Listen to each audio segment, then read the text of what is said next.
श्रीराम समर्थ श्रीराम. भाग 80.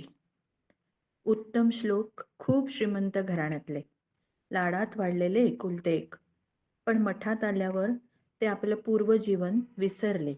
सेवक भाव धारण केला. आपल्या अंगी असलेल्या श्रीमंतीचा, विद्येचा, बुद्धीचा, कुळाच्या प्रतिष्ठेचा अभिमान जावा म्हणून उत्तम श्लोकांनी खूप कष्ट घेतले.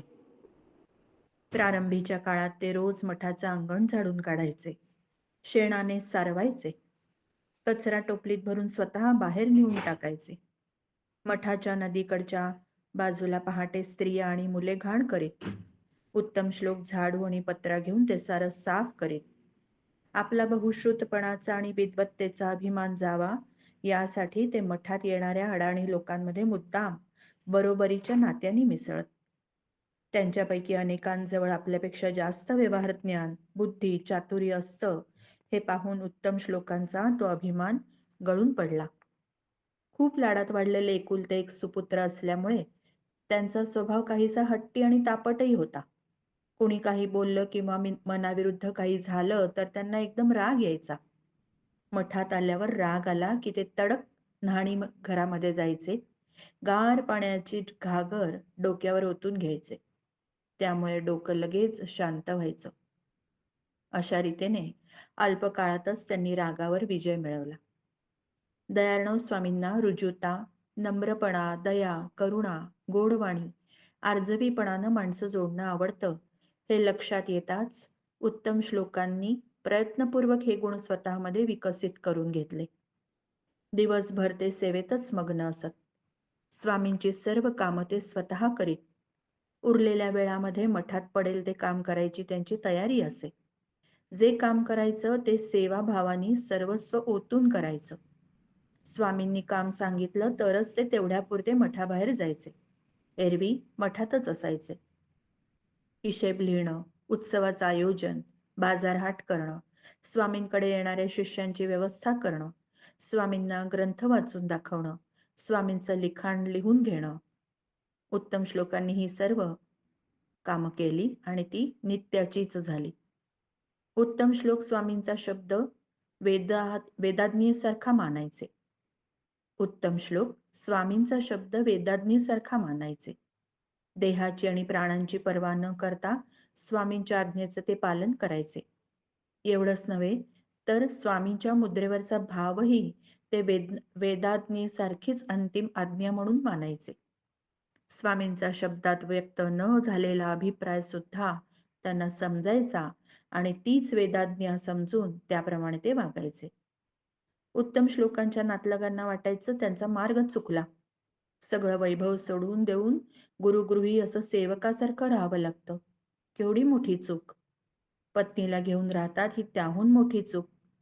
त्यांनी उत्तम श्लोकांचं मन वळवण्याचा खूप प्रयत्न केला, पण उत्तम श्लोकांनी दाद दिली नाही. काही जणांनी त्यांची संपत्ती हडप केली आणि ते खोट्या नाट्या गोष्टी पसरवत राहिले. हे कानांवर आलं की उत्तम श्लोक अतिशय अस्वस्थ होत. त्यांचं मन उदास व्हायचं. उत्तम श्लोक आणि रुक्मिणी या दाम्पत्याला मुकुंदा हा एकच मुलगा. रुक्मिणी उत्तम श्लोकांबरोबर मठात येऊन राहू लागली. त्यावेळी मुकुंद 2 वर्षांचा होता. तो पैठणला आजी आजोबांकडे राहिला होता. उत्तम श्लोक आणि रुक्मिणी यांना त्याची फार आठवण यायची. त्याला भेटावंसं वाटायचं. विशेषतः रुक्मिणीचं मन तर मुलाच्या भेटीसाठी अतिशय व्याकुळ व्हायचं. परंतु आपल्या पतीला साथ देणं हाच धर्म असं व्रत मानून रुक्मिणीने निर्धाराने मनाला आवरलं. पतीसारखंच व्रतस्थ आध्यात्मिक जीवन ती जगू लागली. हे पाहून पैठणचे लोक म्हणत, तिच्याकडे पाहून सीता सावित्री अशा पुराण काळातील पतिव्रतांची आठवण होते.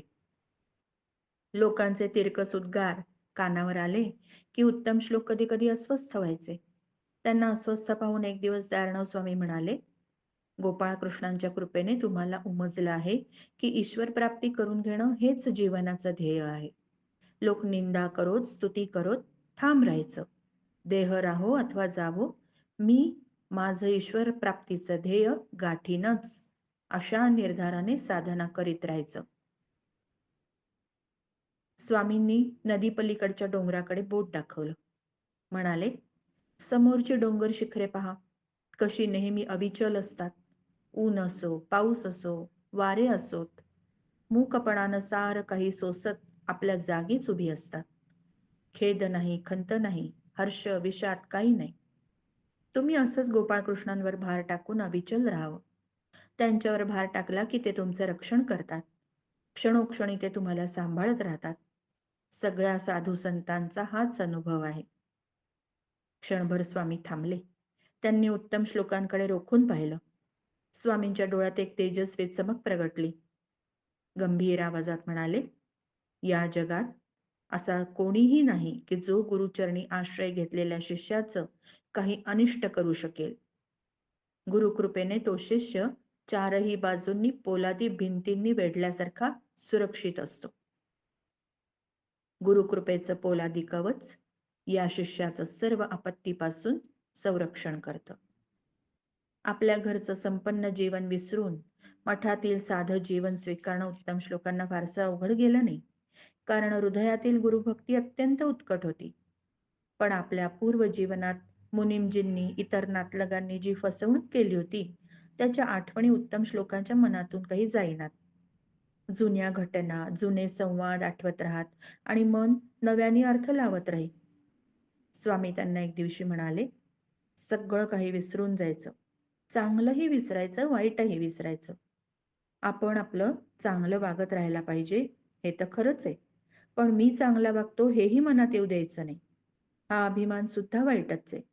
तेही विसरून जायला हवं. राजस आणि तामस विचारही गेले पाहिजेत.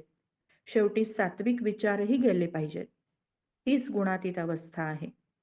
देवाची तशी प्रार्थना करत राहायचं, म्हणजे तशी अवस्था मिळते. उत्तम श्लोक सगळं विसरण्याचा प्रयत्न करीत होतेच, तरीही मधून मधून मन अस्वस्थ व्हायचं. एकदा काही कारणाने अत्यंत अस्वस्थ होते आणि अंगणात येरझारा घालत होते. तेवढ्यात स्वामी तिथे आले.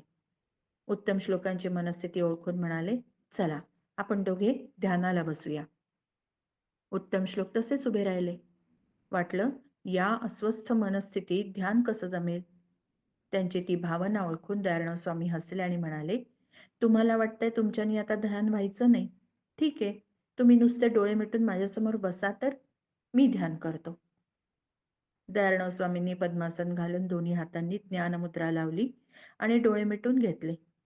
काही क्षणातच ते प्रगाढ ध्यानावस्थेमध्ये गेले. उत्तम श्लोक मांडी घालून दयाळराव स्वामींच्या समोर बसले. त्यांना वाटलं, आपण शेवरीच्या कापसासारखे हलके झालोय. आकाशात तरंगत वर वर जातोय.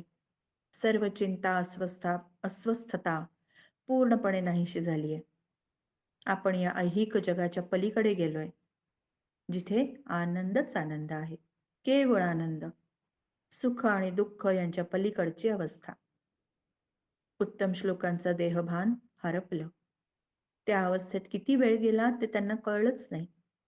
जाग आली तेव्हा डोळे उघडावेसे वाटतच नव्हते. पापण्या जड झाल्या होत्या. देह लाकडासारखा अचेतन झाला होता. काही क्षणानंतर हळूहळू हातपाय हलवता येऊ लागले. त्यांनी हलकेच डोळे उघडले. समोर दयाळराव स्वामी अचेतन पुतळ्यासारखे तसेच ध्यानस्थ बसले होते. उत्तम श्लोक आपल्या सद्गुरूंची समाधीमग्न मूर्ती डोळे भरून पाहत राहिले. त्यानंतर त्यांचं मन एकदम स्थिर झालं. अस्वस्थता नाही, उद्विग्नता नाही, सदैव समाधान. श्रीराम समर्थ. श्रीराम.